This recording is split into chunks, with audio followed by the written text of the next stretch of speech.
Hey there, YouTube. New build. Now, last video I did was announcing another Blazer build, and I've changed my mind. Sorry, I know some of y'all are gonna be disappointed because the Blazer body's all the rage right now. But I'm kind of blazered out at the moment. I've got the monster truck build. I've got my old yellow one. I'm still doing things here and there. I put the body on this chassis, and I couldn't really. I didn't get a vision for it.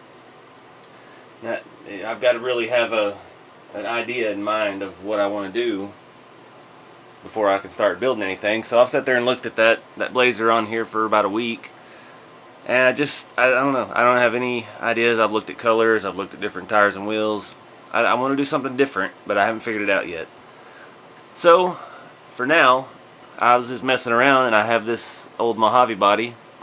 This was the first one I ever had from the old yellow Mojave bodies. I used to run it on a RC4wd Bruiser frame, which I've since torn apart and reused everything on it. And I think this is what I want to do. I never bought a Trailfinder 2. I've pieced the blue one in the back there. I put that together just from bits and pieces, and it never was real serious until here recently, and I finally got some Yoda axles. I was running those T-Rex 60s, which they're just a little bulky for this type of truck, but I never ran it fully leafed. So this one's all leafed, and that is my goal, to keep it all leafed. And I'm going to try to make a more serious crawler, bumpers, cage, all leaf springs. I like the way it sits with these tires and wheels. And I've got a few more ideas in store. Alright, so first thing on the plate here, I want to bob the bed. Now, I've done a bed bob before on a Mojave Body, and I did it too short. I'd cut it back just behind the tire well, and I'd used a Dremel to cut it, and it was real jagged, and it just kept getting shorter and shorter the more I tried to clean it up. And yeah, it was odd. It was on a different chassis, and it worked, but it wasn't the proportions that I was looking for. So my idea on this, I've done some measurements, and the magic number is 22 millimeter. Got it on my caliper here, and I got that. Your Trailfinder 2 frame does not come all the way to the back of the truck. There's a 22 millimeter gap between the end of the frame and the inside of the body. So that's how much I'm going to take out, and that's how much further the rear of the truck's going to move up, and that'll ease me with rear bumper, whatever I do with the cage. It can all be right there, and easy to access. So I got this new hacksaw today to the hardware store. Found one almost big enough to cut all the way across here. They didn't have a whole lot with the fine tooth blade. It's can't use a regular old wood hacksaw. You'll never be able to start cutting on this plastic. It's a pain. And like I said, I used the Dremel on the one before, but the Dremel's too fast, too hot.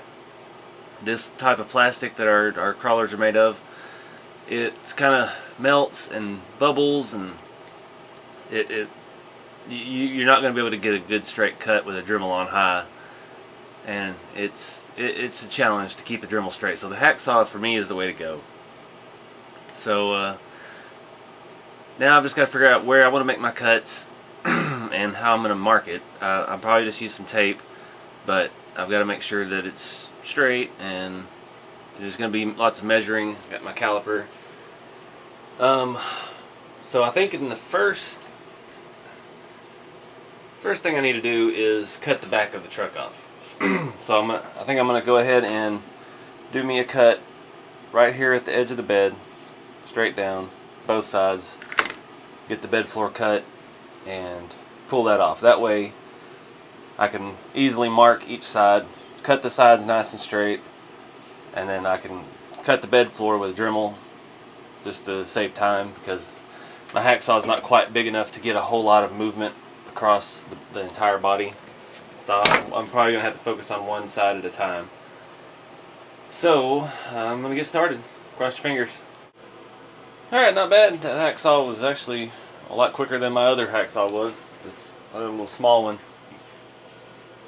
So, nice clean cut. I did go ahead and throw this on my bench sander that I got a few weeks ago, just to smooth everything out, make sure it's even. It's like a belt sander. I just set this on there for a minute, let it work its magic. Still not perfect. I'm going to put it back on there for a little bit longer here in a minute, but now I'm going to go ahead and move on to the next step.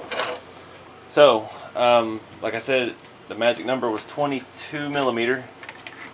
So now I've got to measure 22 millimeter both sides and cut perfectly straight down the entire side.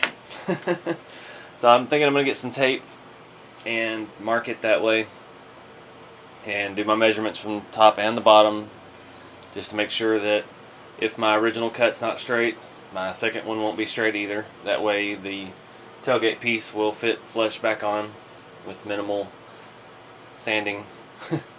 That's the idea anyway. So I'm going to get started on that. Alright, so it's going a little easier than I anticipated. I've got my 22 millimeter marked out, and make sure I said 22.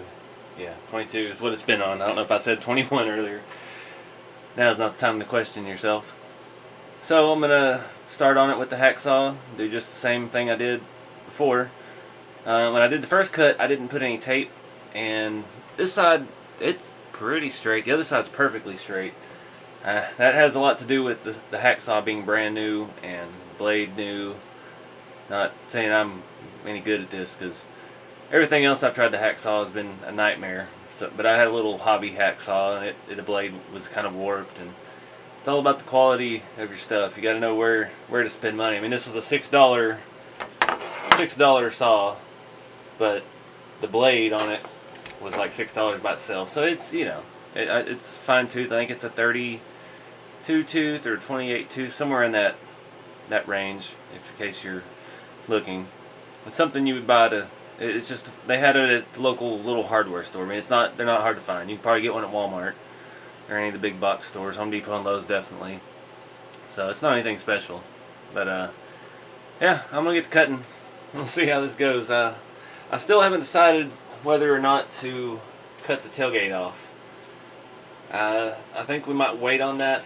I'm gonna go ahead and put it all back together and get the glue to dry, and then we'll worry about the tailgate later down the road when we start doing the rear bumper. Trying to get ideas as to what I want to do, but that'll be later once we get the truck rolling, get it drivetrain and suspension start setting up and stuff like that. So, yep, cutting for now. I figured while I'm doing this, I might as well share a few tips on cutting. As it is with a lot of things, let the tool do the work. Don't force it.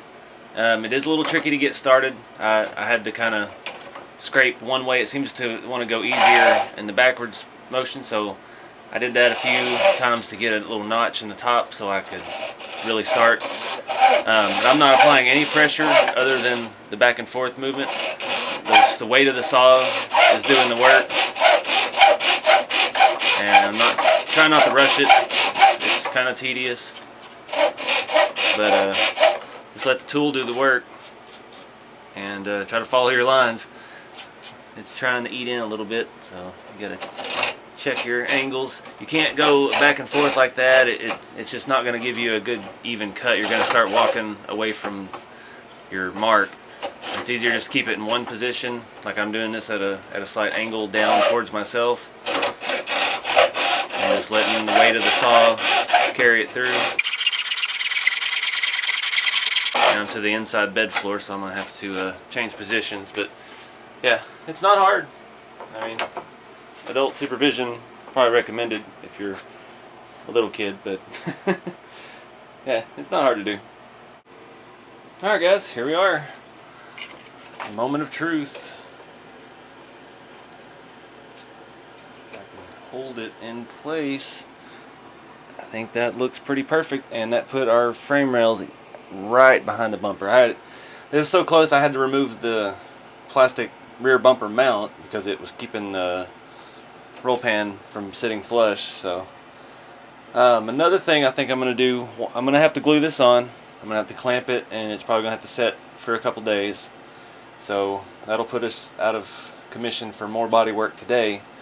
But I do plan on widening out the fenders a little bit for these big old tires, and I'm going to crop the back off.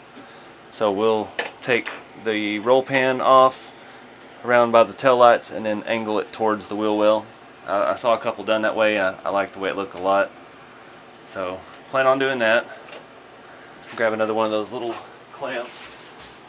I had somebody comment a long time ago about the little small clamps that I use, and the ones I had were complete junk. I ran across these at Home Depot the other day.